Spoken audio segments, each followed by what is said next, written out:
All right, well, good morning and welcome. It's great to be back here in beautiful Alaska, and we have a full agenda and a terrific lineup of speakers today. My name is Keith Klain, and I am proud to be here representing the Association of Defense Communities, or ADC, one of your co-hosts for this year's Defense Forum. As an organization, we are thrilled with the increasing level of participation from across Alaska, and in particular from right here in Fairbanks, thanks in large part to Mayor Bryce Ward and the rest of his team here at the Fairbanks North Star Borough, another of your co-hosts today. So in light of the fact that we have such a full agenda, Mayor Ward is next up for some opening remarks. Mayor Ward, the podium is all yours.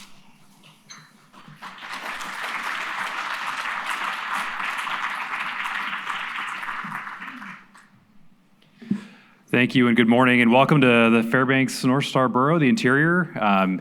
It is an absolute pleasure to have you all here today. It's been 2 years since the last time we got together for the second annual ADF, Alaska Defense Forum. We've got a lot to talk about. There's a lot going on with the strategic repositioning, if you will, and looking to the Arctic. A lot of the things that we talked about 2 years ago have come to fruition, and the circumstances have changed. So I'm very excited to talk with you all about what that means for Alaska, what that means for our community here in the interior, and I know we're going to have lots of great discussions about that here to come. So it is my pleasure to introduce our Lieutenant Governor for our next introduction before we get started this morning. So Lieutenant Governor Myers, are you here? Oh, come on up, sir.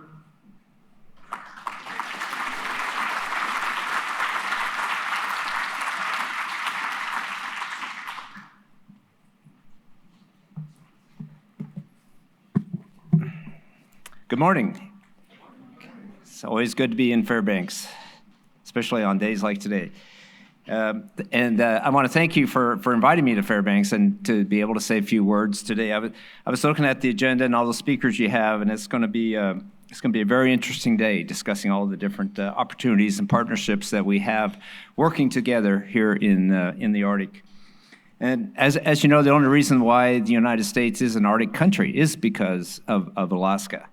And we are so grateful to have our strong military bases up here and throughout the state, especially as the Arctic is changing and is growing.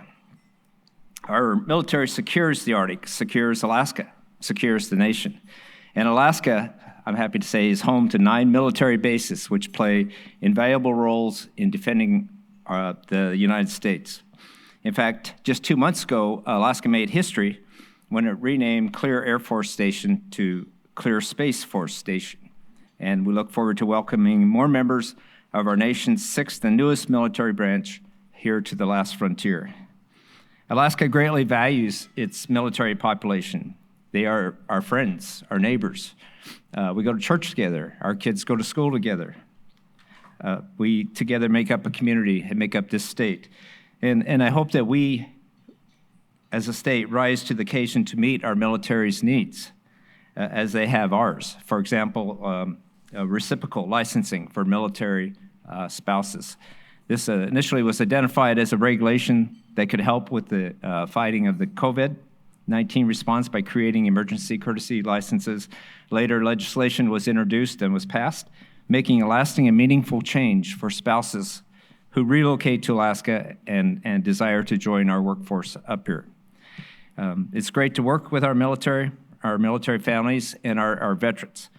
I had a veteran once just recently tell me that Alaska is a place where the military members don't necessarily ask to be deployed to or be sent to, but once you're here, by golly, you don't want to leave, and we don't want you to either. As you know, the Arctic is changing, and folks here in Fairbanks see this firsthand. And we know of various countries are taking advantage of that. Russia in particular has been very aggressive in developing in the Arctic. And there's a lot of development going on offshore Russia, which is getting pretty close to us here in Alaska. And we also know China's been very active in the Arctic too, even though they're not an Arctic country. They are taking advantage of the Northwest Passage, bringing ships and ice cutters through there. So I think in the future we should see even more resource development, more oil and gas happening in the Arctic. More cruise ships are becoming. I was surprised. Last April, I was in Nome, and they were expecting 20 cruise ships this summer. Now, most of them, unfortunately, got canceled. But there is a lot of activity going on already with the cruise ships and, of course, more mining opportunities. And so to many, this is an environmental concern. What happens if there's an oil spill up there in the Northwest Passage? Who is able and willing and will take responsibility for the cleanup? And shouldn't we have an ice cutter here in Alaska in case there is an oil spill? Right now, our ice cutters are in, I think we only have one that's working, is in Seattle. But in order to get that ice cutter and take advantage of the other opportunities that the changing Arctic has, is we need infrastructure.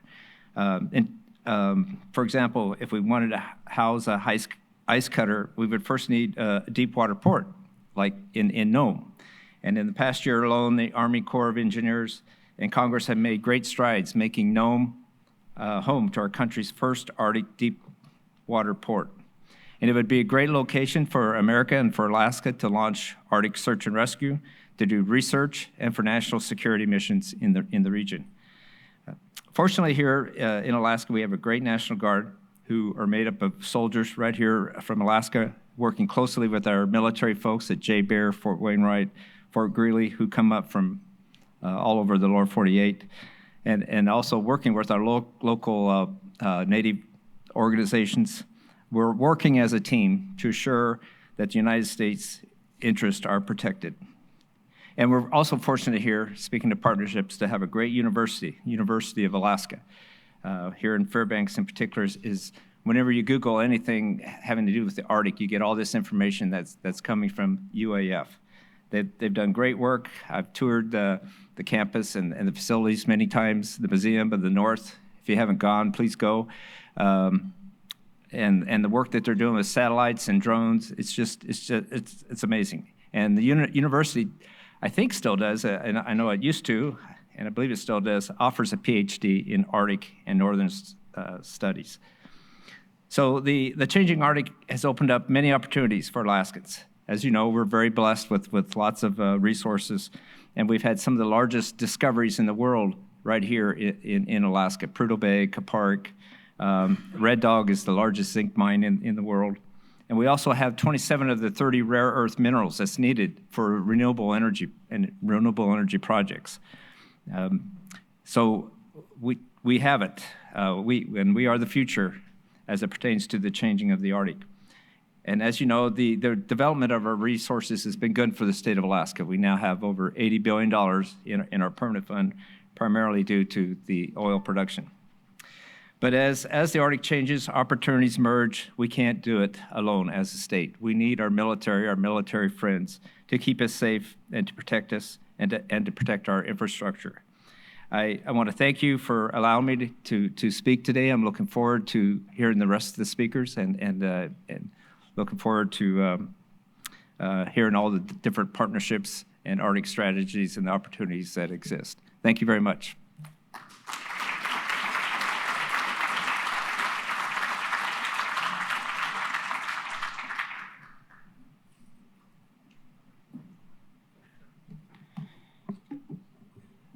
Thank you, Lieutenant Governor, for setting the right tone for this presentation. Everyone, I'm Mike Sfraga. I see many friends and colleagues here from Fairbanks. It's great to be home. I'm the director of the Polar Institute at the Woodrow Wilson Center in Washington, D.C.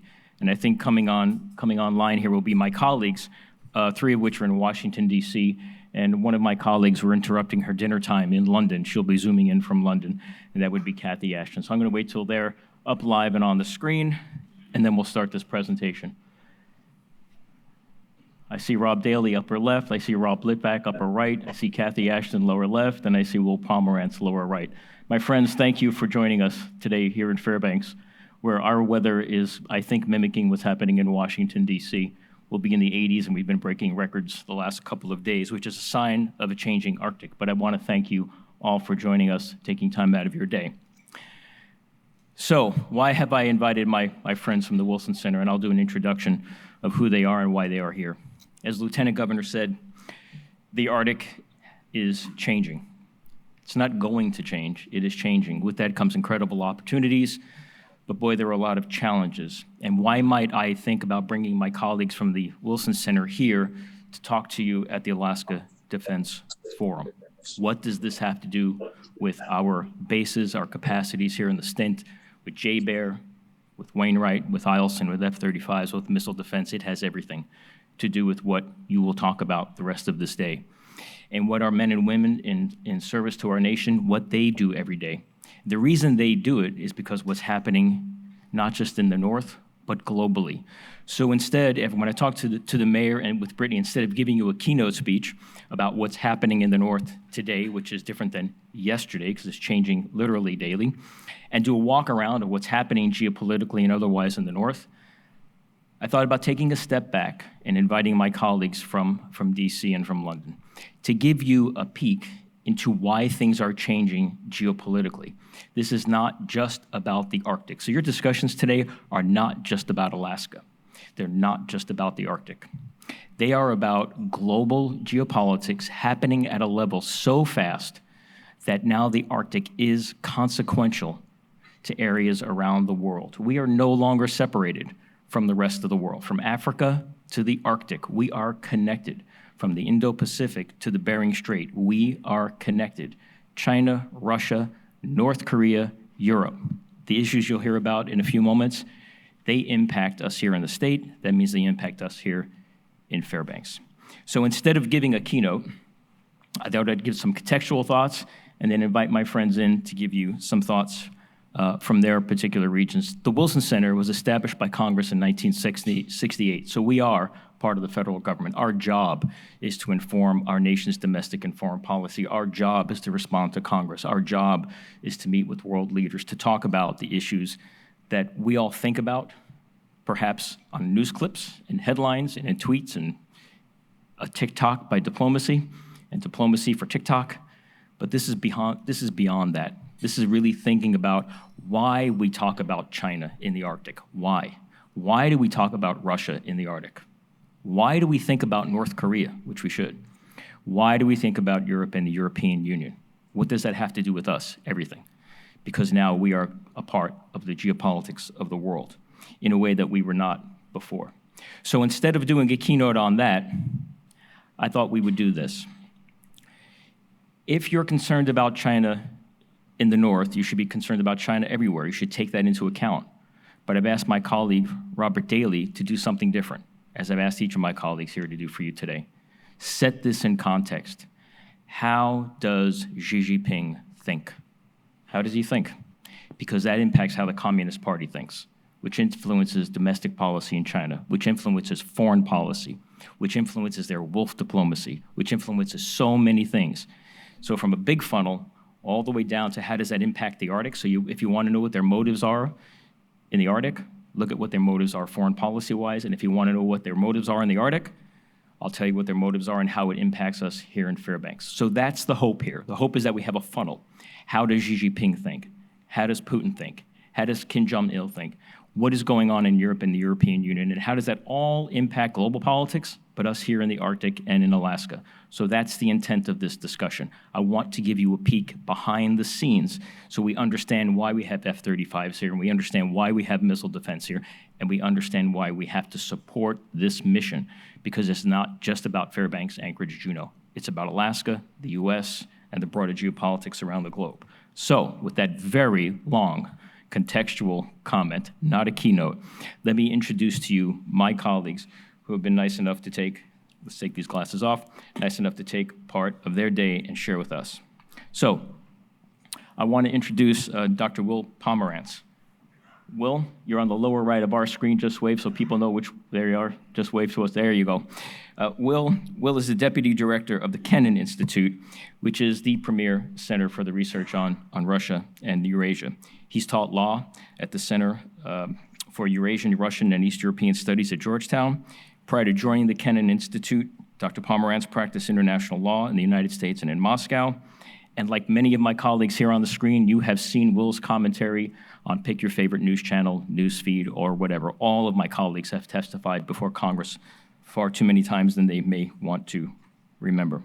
Will give us a peek into how President Putin thinks and how that impacts Russia and then us. My colleague Robert Daly. Rob, just give us a wave. Thank you, my friend. Rob is only the second director of the Center's Kissinger Institute on China and the United States. He served as a diplomat in Beijing, as an interpreter for Chinese and U.S. leaders, including President Jimmy Carter and former Secretary of State Henry Kissinger. He has led China programs at Johns Hopkins, Syracuse, and University of Maryland.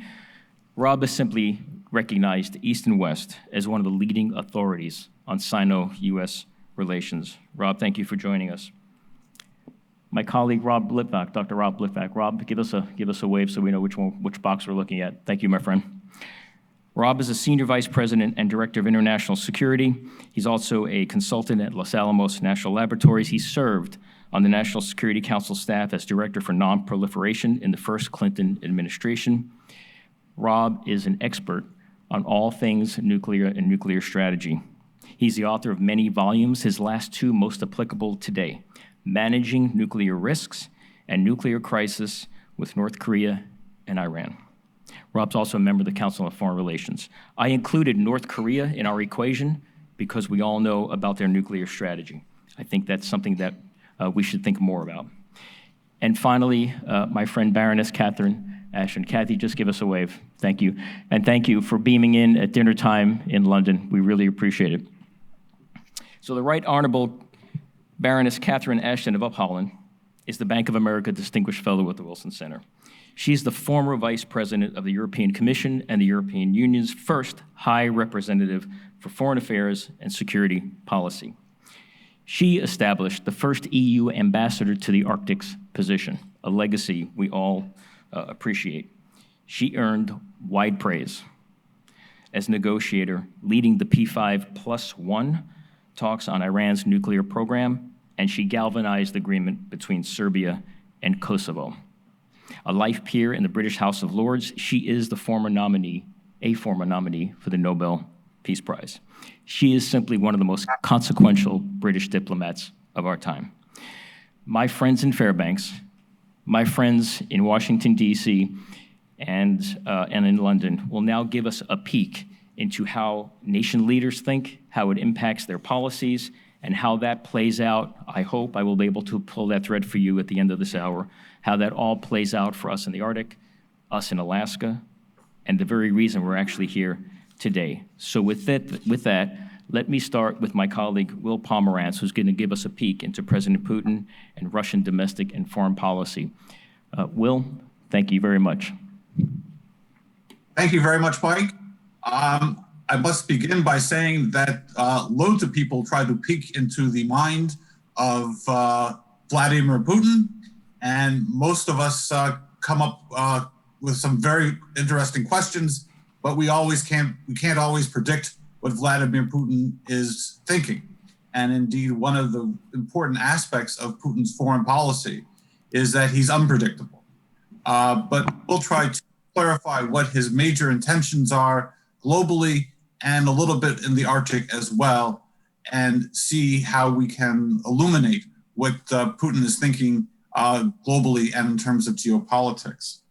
So I should begin by saying that for centuries, the guiding principle of Russian foreign policy is the question of sovereignty and the defense of sovereignty.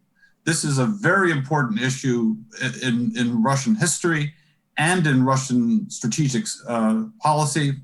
And it starts with the idea that the sovereignty of Russia is sacred and that no one has a right to interfere in this sovereignty. So that Putin, over the last 5 to 10 years, has clamped down on virtually all types of internal dissent. And he's passed very rigorous laws to stifle this dissent. One of the most notorious is the foreign agent law, which dealt with people's interaction with Westerners. But there also have been very severe penalties introduced for protests and for other types of civic activism.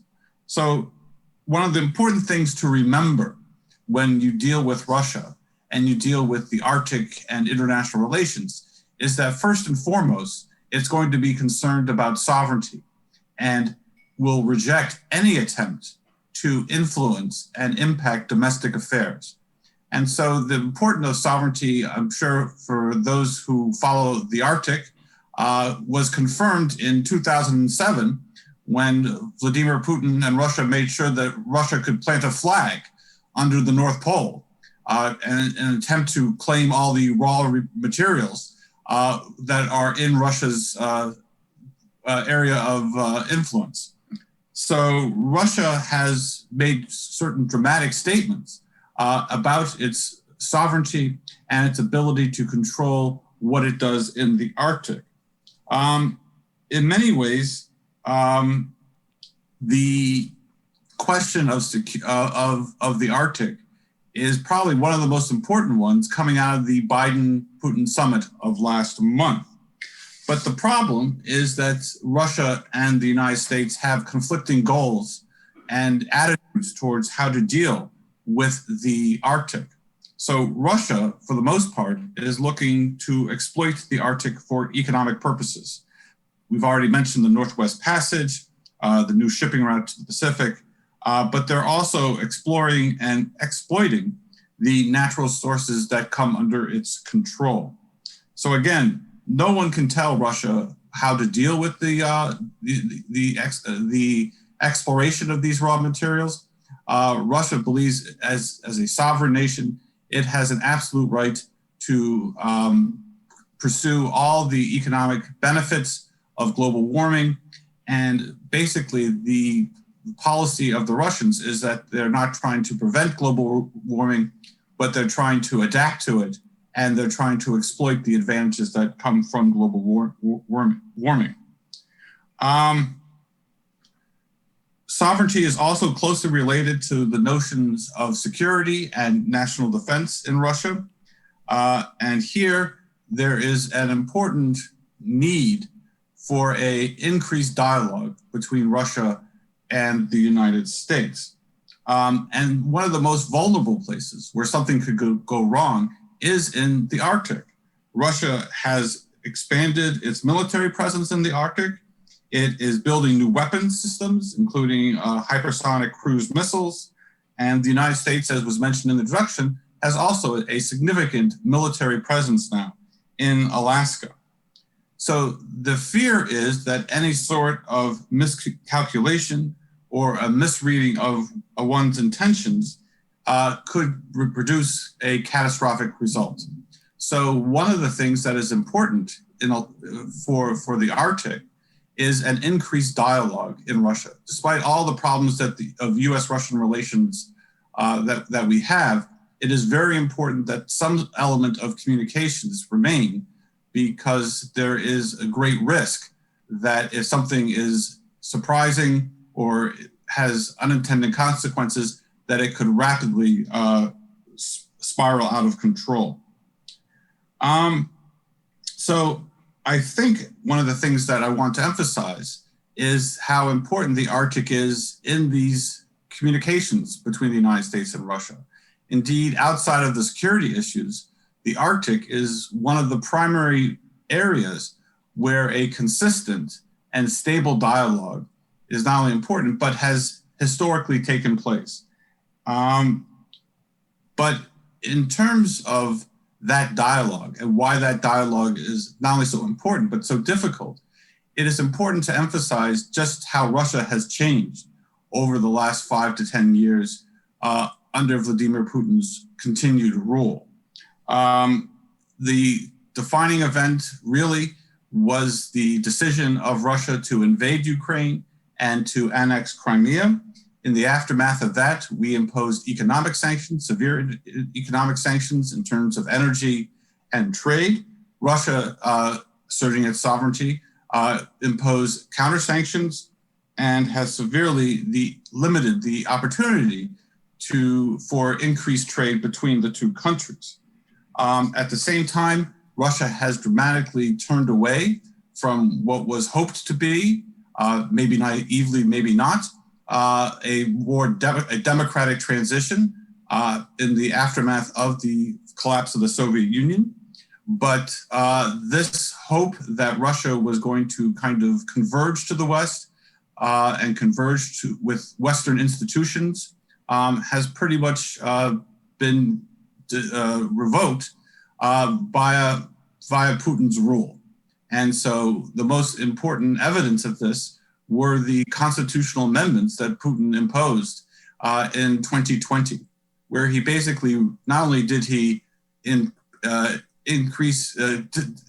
disregard the term limits that were in the Russian constitution and allowed himself to rule potentially till 2036, but he also clamped down on elections, on the independence of local self-government, on the independence of the judiciary, and this crackdown has only increased in terms of the actions against civil society and the reforms that are limiting dissent, a free internet, political parties, and accepting any type of U.S. assistance.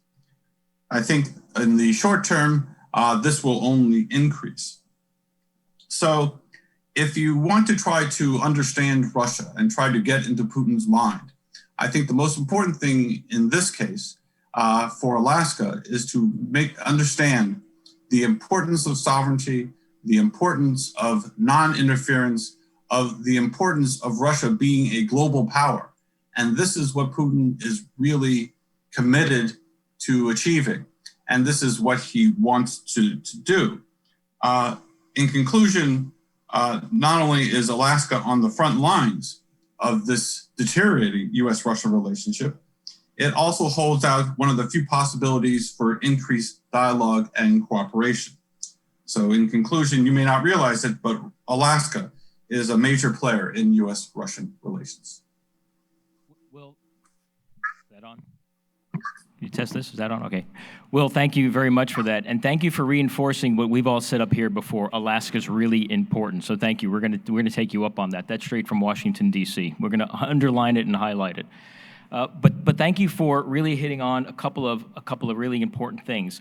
Putin's worried about, he looked at Libya, he looked at other areas around the north, and he wanted to secure his security for his country and think about ways in which to deal with the West. That's been hardlined for a while, and why the Russian Arctic is so important to the Russian Federation. When you think about the oil and gas and how central it is to their GDP and their trade, when you think about the recession of the ice off their northern coast, which used to protect that northern coast, that is gone. And so that's vulnerability, at least in the mind of President Putin. So all of these things work together, Will. So thank you very much for setting that context. So we'll go from one player, aside from the United States and the great power competition narrative, now over to China and my friend Rob Daly. Rob will talk a little bit about Xi Jinping, and how he enforces and reinforces what happens with the Communist Party, and then also domestic and foreign policy and how that ripples out beyond the headlines. So Rob, thank you very much for joining us, and maybe we can switch the screens and put Robert up on the solo big screen. Hang on, Robert, we're working on it. Well, okay. There we go, you're on, thank you. Okay, well, thanks, Mike, and thanks to all of you there this morning. I'm very glad to have a chance to speak with you about China. I'll be using the term China more than Xi Jinping specifically. This is a guy who holds his cards even closer, I would argue, than Vladimir Putin, who has a certain liking for flamboyant gestures. Xi Jinping is not about flamboyance. He is the state is him. So I'll be speaking about China, but you can substitute Xi Jinping's thought for China's thought in what is going to follow. We tend to hear about China from the media as though China is coming for us, like a juggernaut bent on, if not our destruction, at least the overthrow of the principles that we hold dear. That is not the way that China experiences its strategy or its own development at all. For the Chinese, it is about China. It is about China's modernization and China's development. It's building of wealth and strength to recover the kinds of position that it had previously, to recover a Sino-centric, a China-centric Asia. And it is trying to achieve this against a background in which it was repeatedly humiliated. Its sovereignty was humiliated. It was never actually colonized. And it tends to feel very surrounded, even today, and certainly historically. So the Chinese story is one of heroic, virtuous struggle from being the sick man of Asia to being one of the world's two great superpowers. We now have a bad China narrative. If you're Chinese, the story is going from victimhood to victory. And that's a story about Chinese virtue, including the virtue of the Chinese Communist Party. And this is what drives China's development and its foreign policy. China's actions are not about countering the United States or leading global order in the first instance. They get around to that, but it's primarily about China itself. My mother used to say, you'd worry a lot less about what others think of you if you realized how seldom they do. China does think about us, of course, but it's mostly thinking about itself and where it wants to go. It is on a historic mission to improve the well-being of the Chinese people and China's global status, and from that it will not waver.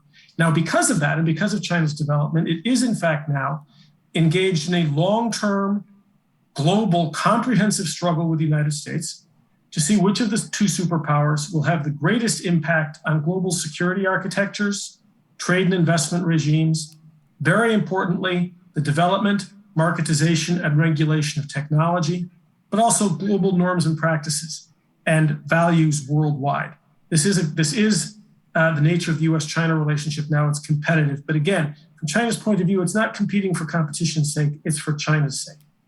Why does China have to compete and now reach for leadership? In order to keep developing, and while China is in many ways a very wealthy nation, it still has around 600 million people, about twice the population of the United States, that live below the US poverty line. If China is going to keep developing, which it must do if the Communist Party is going to stay in power, it needs access to foreign food, raw materials, and energy. It needs access to foreign markets, foreign ideas, and foreign technology. So China must integrate. It must continually integrate internationally. And that means, like any large, powerful country, China wants to shape the global environment that it is integrating into. It is seeking greater influence around the world. But it's seeking a certain kind of influence. Does China seek to be the new global leader in the same sense in which the United States has been a global leader since World War II, and especially since the Cold War? Not exactly, for a number of reasons. One is that China is to date not willing to bear the costs of global leadership, not willing ever to prioritize rule of law or global principles over Chinese interests, not willing to incur the costs of ordering the world or of intervening in other countries if need be.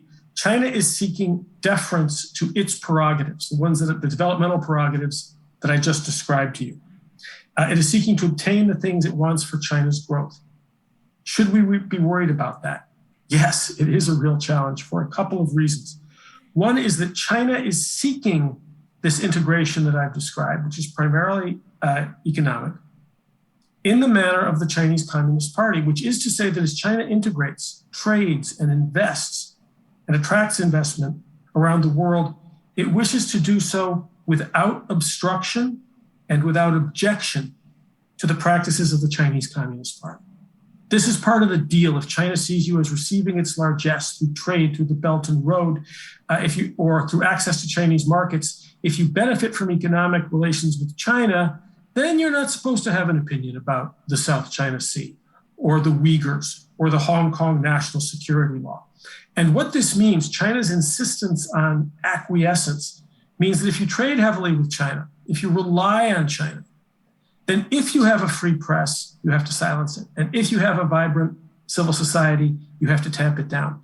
And this becomes the export of ideology indirectly. It's not what China aims for in the first instance, but it is aiming to spread and legitimize illiberal practices around the world. And that is a major concern to the United States, in addition to, of course, the directly clashing security interests of China and the United States. China seeks dominance in the Western Pacific, which, were it to get it, would entail America's abandoning its commitment to defend international law, abandoning our alliance structure in Northeast Asia, which could easily lead to a nuclear arms race. There are major interests at stake there too.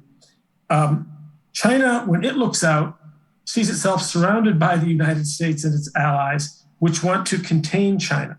So, does China have global ambitions? Yes. Is it a challenge to the United States? Yes. But China is not leading an international coalition of authoritarian nations to try to overthrow a coalition of democracies led by the United States. The conflict with China, the competition with China is framed this way, including by Washington. This is a competition between authoritarianism and democracy, and which is going to run the world. Again, China isn't trying to do that. It's just trying to attain what China needs for China, and that provokes a competition. China, and this is important, doesn't care enough about other countries to want to lead or direct them. It's the world's biggest self-licking ice cream cone. It's entirely self-reifying, and as long as it can get the goods it needs from other countries, again, without objection or obstruction, it really doesn't mind that much if they're democratic or not. China simply isn't that concerned. It's concerned with its own development. And understanding this difference, the difference between China concerned about China for the reasons I've described, or China sort of as the head of an evil league of evil which wants to take over the world. If we understand that difference, it tells us a lot about the limits of China's ambition, some of the limits of its capability, and it tells us more about where opportunities may lie to alter not China's goals, but some of its behavior and some of its timelines. It helps us to remember that China is highly constrained by geography, and it is constrained too by a very daunting slate of domestic problems, which are the first priority of Xi Jinping and the Communist Party. Competition with the United States, they're committed to, they're putting resources toward it, but they are more concerned about, as Xi Jinping says, increasingly unequal development within China against the background of higher expectations. So we need to understand, yes, that China is a challenge, but it's not quite the challenge that it's being framed as. And if we can understand that, I think we can find opportunities to work with China and to manage the relationship rather than trying to win a competition. That's a big difference. Is this a relationship to be managed or a competition to be won? And I suggest that it must be the former, as difficult as that's going to be. So faced with all this, China is, despite its constraints, quite confident, not only because of China's successes over the past couple of decades, but because of what it sees as our failures.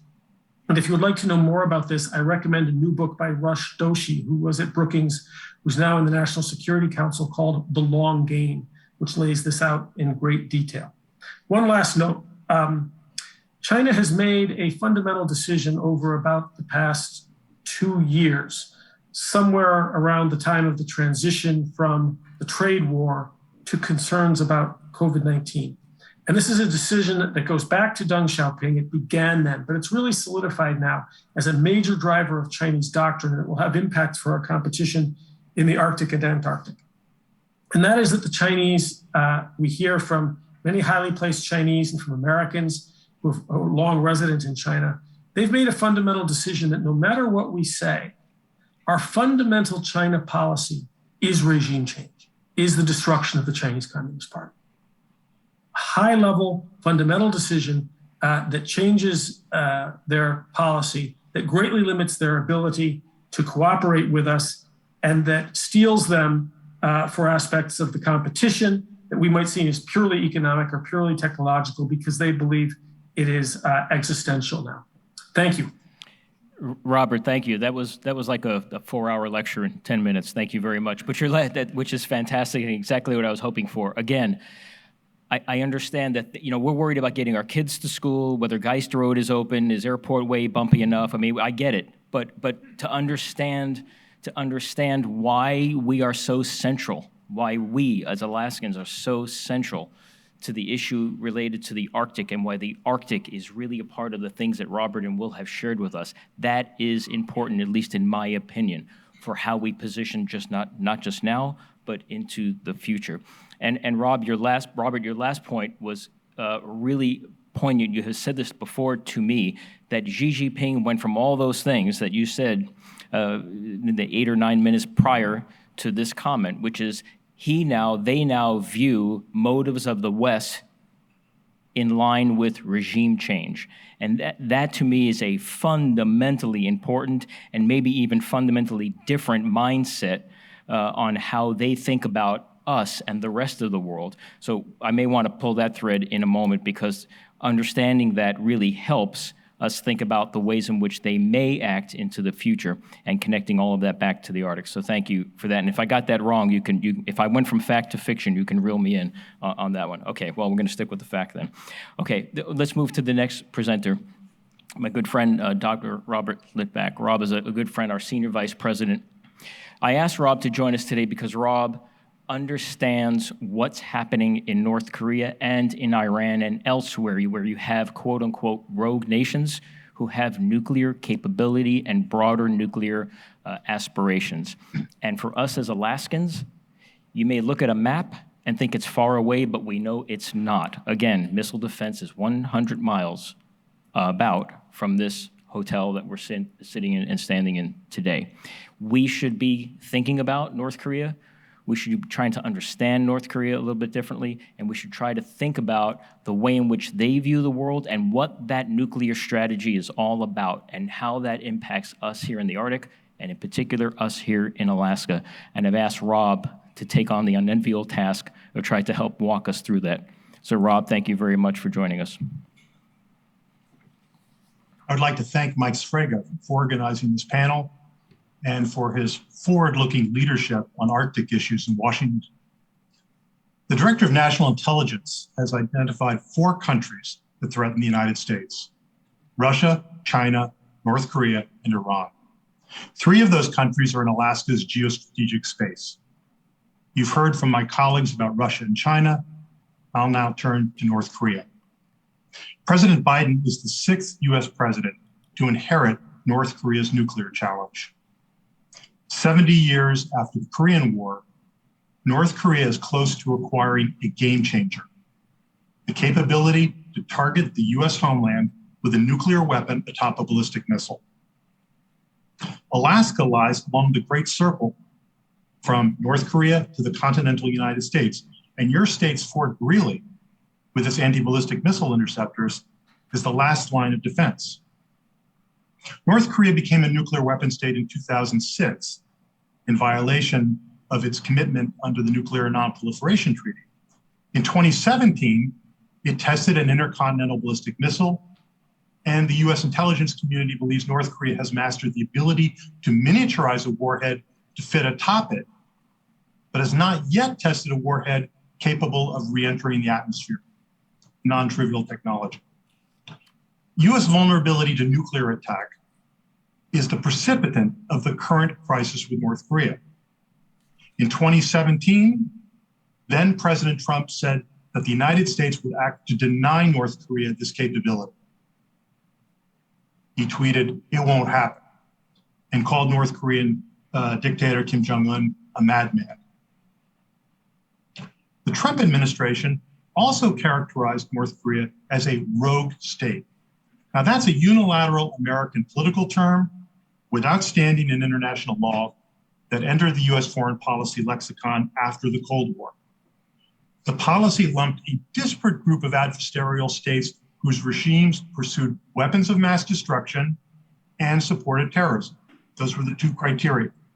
The core group of this rogues gallery were the Kim family's North Korea, as well as Saddam's Iraq, Gaddafi's Libya, and the Ayatollah's Iran. The rogue designation has carried an important connotation that these are essentially crazy states. During the lead up to the Iraq War in 2003, the imputation of irrationality was central to the then Bush administration's case for a preventive war of regime change. The argument was that the threat posed by rogue states derived from the character of their regimes. Hence, agreements to limit their capabilities and change their behavior would be inadequate because they would not address the source of the threat, which is the rogue regimes themselves. In his latest book on the Trump administration, the Washington Post Bob Woodward reported that the United States and North Korea came much closer to war in 2017 than the public was aware. In that year, North Korea was conducting nuclear and long-range missile tests, and Washington and Pyongyang were trading insults. And Trump threatened fire and fury in a tweet. Moreover, and significant related to the road concept, a senior Trump administration official asserted that, quote unquote, classical deterrence theory does not apply to a regime like that in North Korea. Again, the imputation of irrationality. Yet North Korea's leadership is not irrational. Its policies, which include the strategic use of brinkmanship, are based on an inner logic whose paramount interest is regime survival. And we have a North Korea program in Wilson. We're trying to understand what is that inner logic so we can take it into account in our policy making. Though North Korea is not a crazy state, it is not an ordinary country. The country's estimated caloric intake, wait for this, per capita of 2,100 calories a day is below the 2,500 recommended by the United Nations. Here is a startling consequence. The average 5-year-old boy in North Korea is now 9 centimeters shorter than his counterpart in the South. There are now physical differences between North and South Koreans because of the difference in caloric intake. The North's estimated GDP is $40 billion. That is dwarfed by South Korea's 1.7 trillion. As my late grandfather would say, that's trillion with a T. Alaska's GDP alone, and I looked this one up, folks, before addressing you today. You have a GDP in your state of $50 billion, and your population is only 3% the size of North Korea's. North Korea's economy suffered its biggest contraction in 2020 as it was battered by continued UN sanctions, COVID-19 lockdowns, and bad weather. North Korea's long-running economic crisis has played out against the backdrop of 2 changes of regime. Kim Il-sung, the founder of the North Korean state, to his son, Kim Jong-il, in 1994, and then to his grandson, Kim Jong-un, in 2011. North Korea's dynastic rule is essentially a family cult, and Karl Marx is indeed spinning in his grave, not far from where Kathy's tuned in. North Korea, by virtually any socioeconomic indicator, is a failed state. And yet, it is on a possible trajectory by the early 2020s to acquire a nuclear stockpile of 100 weapons.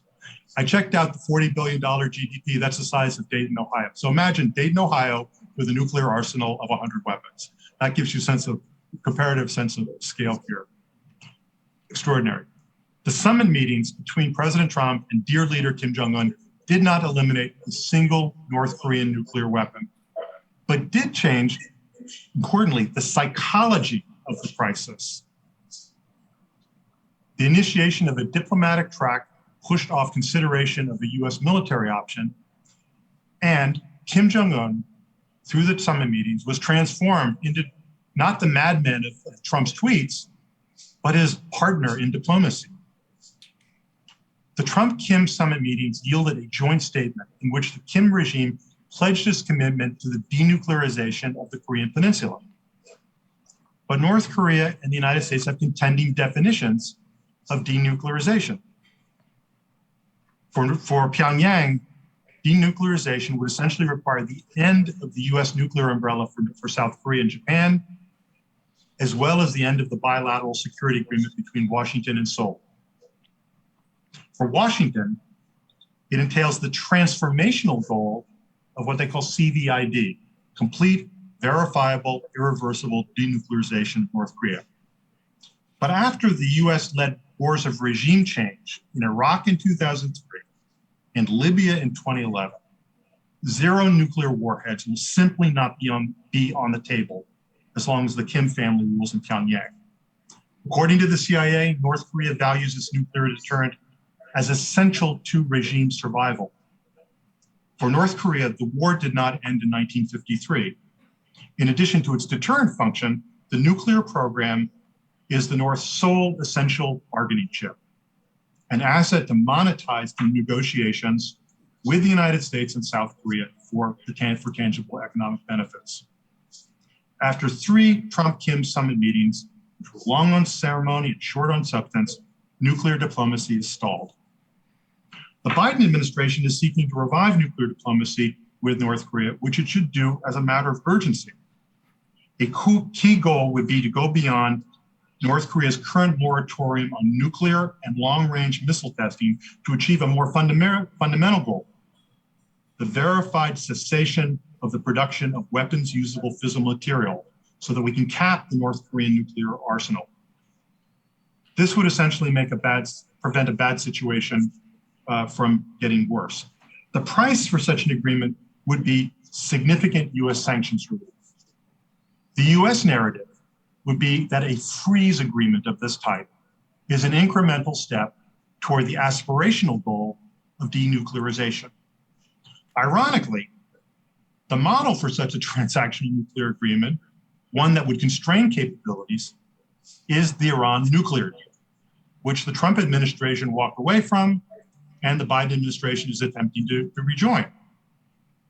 Our next speaker, Cathy Ashton, played a central role in achieving that important non-proliferation precedent when she was the European Union's foreign minister. So I'll conclude with my bottom line.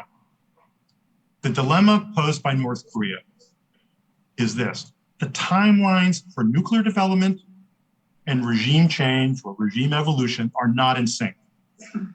The nuclear issue is immediate and urgent, whereas the prospect for regime change is speculative and indeterminate.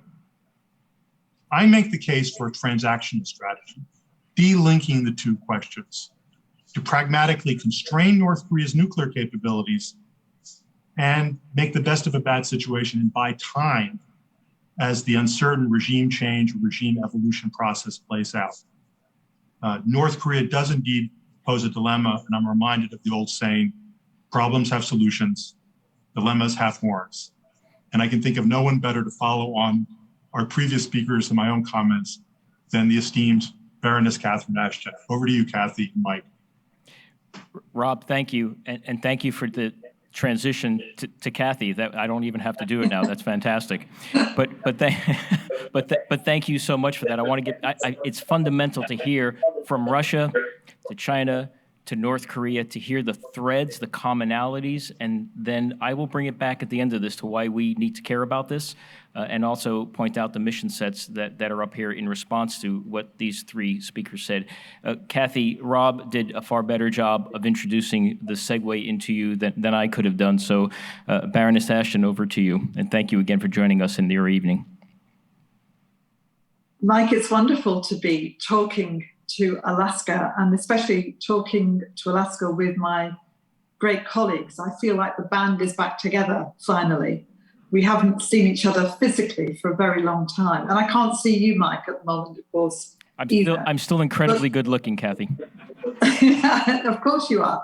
I'm hoping that I can join Rob in the attempt to make you blush by also saying to the audience who are listening, what incredible energy and drive and commitment you bring to your adopted state of Alaska.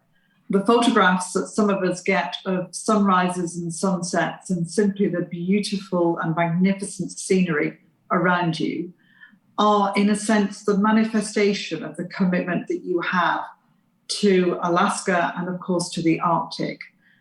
You are known by all of us participating here as Arctic Mike, and there's a good reason for that, because for us, you and your concern and drive and energy and commitment to the Arctic are absolutely as one. So thank you for that. And can I also say to those who are listening and will be participating from the defence communities, an enormous thank you from across an ocean for everything that you do. We are all bound together in trying to make our people, our countries, our world more secure. And you are on the front line of achieving that. And so it is a heartfelt thank you from all of us across here in Britain, and I would argue from Europe as well. I wanted to begin by just saying a little bit, I suppose, about Europe and the European Union in particular, because I've always said that the EU is an American project brought into being as a consequence of the destruction and chaos at the end of the Second World War, and a real determination by the United States of America to make sure that this would not be repeated and that we would see Europe rise from the ashes as a strong continent bound together, especially initially, in an economic way. This big economic project that began with only 6 countries and has grown steadily over the years now has 27 members. Its economic links have been strengthened and continue to grow with a currency that applies to many, if not all, of the countries, with strong trade connections that make it the biggest trading bloc in the world, and with a growing desire to engage with its neighborhood and with the broader globe on issues that are of relevance to its people in terms of keeping them safe and secure, but also, in a sense, to proclaim what we all value, which is democracy, the values that underpin it, our belief in the human rights of people, and our desire to find peaceful resolution to problems, be they deep and intransigent at first sight, or whether they be initial issues that arise on a day-to-day basis. So this is a huge project. It's challenging, and it's challenged for the EU. It's challenged from within. My own country took the decision to leave the European Union. It has issues of a difference of perspective, some would argue of direct values, of ideals, with countries like Poland and Hungary. It is challenged from without because it tries to work out and needs to work out not just its relationships with its own neighborhood, southern neighborhood. In my time as High Representative, manifested by what we called the Arab Spring, by the dramatic changes that took place in countries like Egypt and Libya and Syria, consequences of which continue to reverberate around the European Union, but also across the world. Or its eastern neighborhood, where it has Russia to contend with, and as well as absolutely brilliantly explained all of the difficulties and challenges that are created as a consequence of trying to manage that relationship when you share the same land space, and where there are inevitably strong economic links, strong family ties in many cases, and a long, long history that has aspects of positivity, but has mainly had, in recent times, a history that makes countries in the Baltic area, countries in the East, worried and concerned about Russia's intentions, especially, as Will pointed out, when you see what happened in the invasion of Ukraine and the continuing challenges of Crimea and Eastern Ukraine.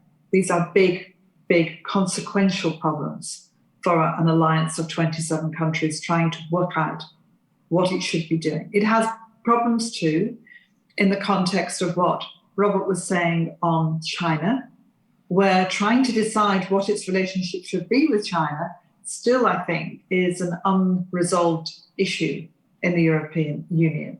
But China doesn't quite know what the EU wants from China, doesn't really understand what the EU believes in itself, finds itself having bilateral relationships or creating new alliances, of which the 17+1 is a good example. Countries both within the EU and outside it having a more formal relationship with China.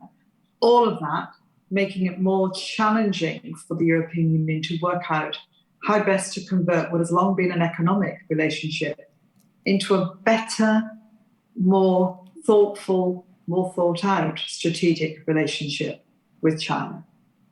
And even with the United States. I've described the US as the kind of the father or the mother of the whole project of the European Union.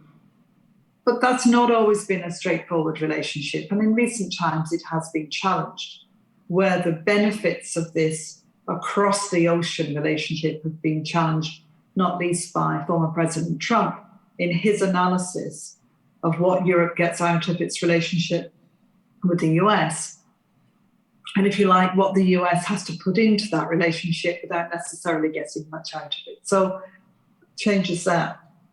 What Rob was saying about Iran and sort of looking at the nuclear challenges, it always strikes me that one of the things that's really interesting in the countries I've just been talking about is that the Iran nuclear agreement was done by Russia, China, the United States, and the European Union, all collaborating together.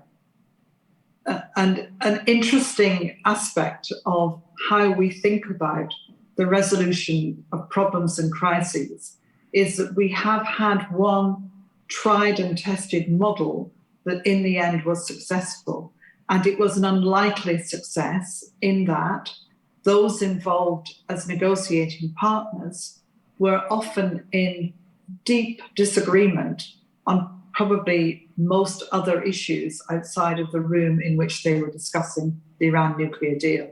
Especially true between the EU and the US when they were dealing with Russia on Ukraine, where they were, of course, in total harmony about what should happen. But Russia was in a completely different place and often supported by China. So where you have the capacity to find ways through a problem by bringing together the strength of the alliance of these different nations, the P5, as it's known because of Britain and France, of course, with Germany, but this combination of European countries working with these superpowers, if you like, has been incredibly important. So there is an interesting aspect to all of the discussions about how you tackle nuclear issues when you consider the format that is going to be used in the future or could be used in the future. But I wanted to end by just focusing a bit more on the EU and the Arctic itself. There are three basic reasons why the EU has produced 10 documents in the last 13 years directly focusing on the Arctic and different aspects of its relationship to the Arctic. The first is, and perhaps most obviously, the whole question of climate change. I was in Svalbard, I can remember in 2013, to find that at the end of the winter, for the first time in anyone's memory, and way beyond records that had been kept, the sea had not frozen around Svalbard that winter. And feeling that that marked a very particular moment of change. There have been many subsequent moments since. But the desire of the European Union, particularly to be a world leader in tackling climate change with its determination by 2050 to have zero net emissions, has made a focus on the fragility of the Arctic a big and major part. 500,000 EU citizens live in the Arctic. 4 of the countries of the Arctic Council are either in the EU or European. And there is a huge and growing interest in focusing on the Arctic as part of thinking how to tackle climate change and how to support communities who bear the brunt of it. It's also true that, of course, the EU is a consumer of Arctic products, gas, oil, fish. And this is important because trade will always be a major factor for the European Union, but also for the globe. And as others have described, the opening up of the sea lanes, which has the potential to change dramatically the economics of trade. Huge interest to China, huge interest to Russia, huge interest to Europe, huge interest to the US, to Canada, to everyone. This is going to be of enormous significance, and making sure that the economic interests are matched by concerns for both conservation and support for the indigenous communities of the Arctic are going to be extremely important.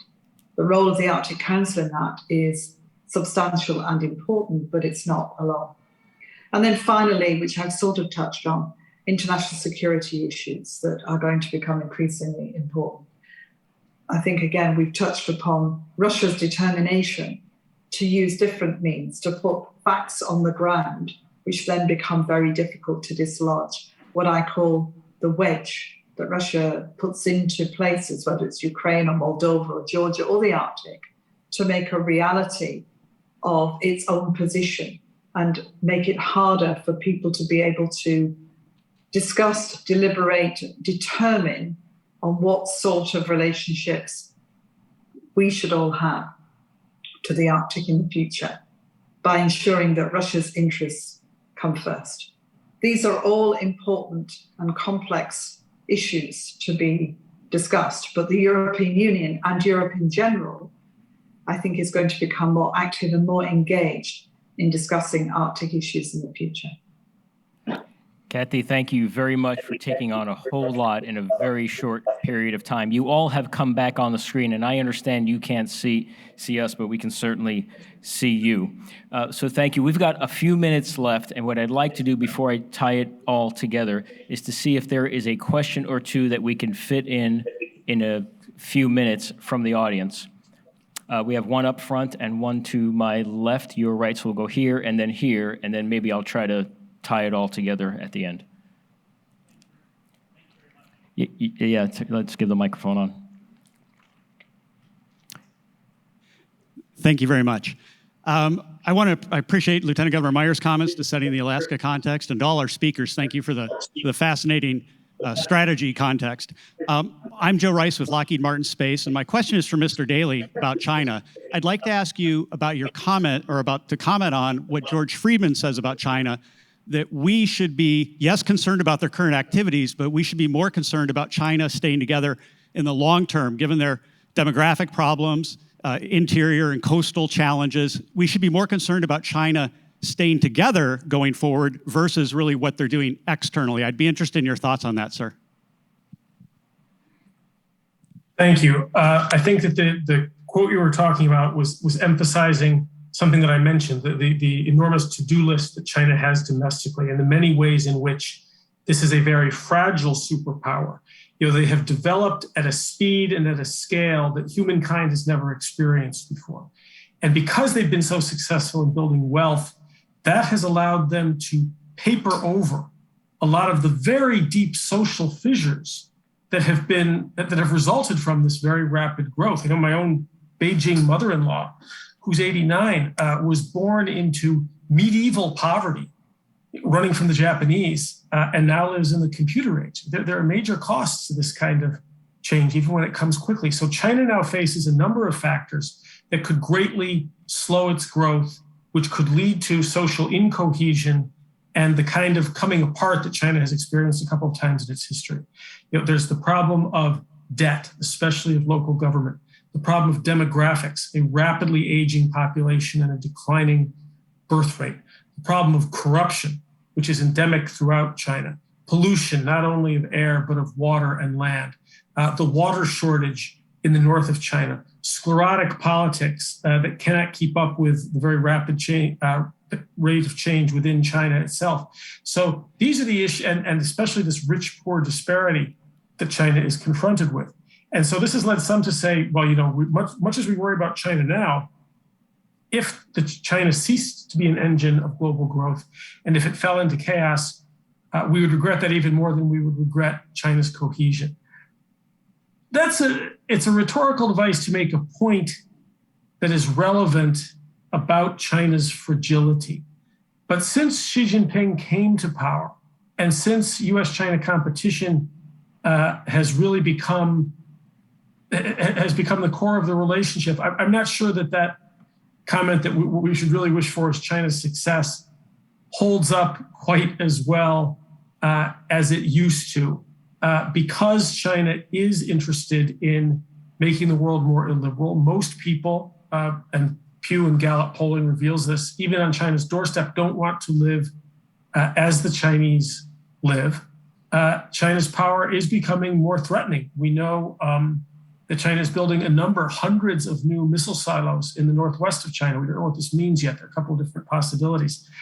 So I think it's worth remembering that China is constrained, that it has so many domestic problems that its ability to attend to competition is limited, as is ours. That's all very useful. But the notion that China's success on the Chinese Communist Party's terms is good for us, that's getting tougher to defend. Robert, thank you for the response. Brittany, you're in charge of this whole thing, so you tell me, do we have time for one more, and then I'll do a wrap? As long as we do it very quickly. A quick question, a quick answer, a quick wrap. Okay. Thank you, Mike. Thank you for the distinguished speakers here on the panel. I'm Mike Welch from the city of North Pole. One thing that I think is really going to challenge us is if there's an economic collaboration between Russia and China. And for China to go forward with success, I noticed that Gazprom from the Siberian gas out of the Arctic is now providing them 6 billion cubic meters of gas, and they're pushing that to 44 billion cubic meters here in the next 3 years. And Siberia 2 pipeline is to provide another part of China through Mongolia, 50 more billion cubic meters a year. How do we overcome them collaborating together? I think that's a great threat to us. They'll outspend us, and they'll be able to fuel their society even better. So that's my concern. Thank you. So, Robert, maybe a very quick sentence or two, and then Will, over to you for your thoughts on that, and then I'll try to do a wrap. Sure, Russia has the ability to supply a number of China's energy needs, and increasingly with global warming, if it opens up the Far East to agriculture as opposed to just methane explosions, Russia will also be able to export a great deal of food to China, and it will be a boon to the Russian economy in the best of circumstances. And with that, I'll throw to you, Will. That is all true, but Russia has tried to cultivate Siberia and make it an economic engine for centuries and has never really succeeded in doing so. I think that in terms of the relationship with Russia and China, China really holds most of the cards, although energy is an important link. My favorite expression is that when China meets up with Russia and some of his other allies, it's a meeting with China and its major suppliers. And I think that really kind of summarizes the relationship right now between Russia and China. Russia is, no matter what, in light of its economic failings, a junior partner. Thank you, Will. Let me just try to wrap here for a moment, and then I'll thank all of my friends. So what we tried to do is to provide some global context for what we consider to be a very local set of issues. There's a reason why we're all gathered here today. There's a reason why we support the mission of General Crum and all of his staff and our military men and women all over the state of Alaska. It's because, A, we're very important and we're geopolitically situated perfectly, but B, the shifting geopolitics all over the world, they all squeeze us. They all have consequences for us, even here in Fairbanks, even in our communities in rural Alaska. They simply are important. And these are the things, these arc of issues that my colleagues have talked to us about, these arcs of issues are all things that General Crum, Northcom, Alcom, UCOM, all have to think about, war game out, strategize, and then implement. And that's why we have in our state what we have in our state. And I think that's why it's incumbent upon us and really important to support this mission, whether it be through making sure daycare is happening in the right places coming up, all the way to making sure we have homes, all the way to making sure we have the support networks to support them as they try to keep up with the issues that my colleagues just teased out about. These are not issues out in the ether somewhere, just headlines or tweets. These are real-time issues that are impacting the globe, but really they're impacting every one of us here. So I want to thank Robert Daly, extraordinary from the Kissinger Institute, Robert Lipback, our senior VP, thank you very much. Lady Ashton, thank you so much for joining us from your living room in London. We appreciate that. And Will, I know you're at home, but your Zoom background of the Wilson Center is standing out lovely. And I want to thank you very much for your insights. You have made a difference here in Alaska, and I want to thank my colleagues very much. And to all of you, I hope that this was helpful to put into context the things that we hear about and the things that people tell us we should care about. Thank you.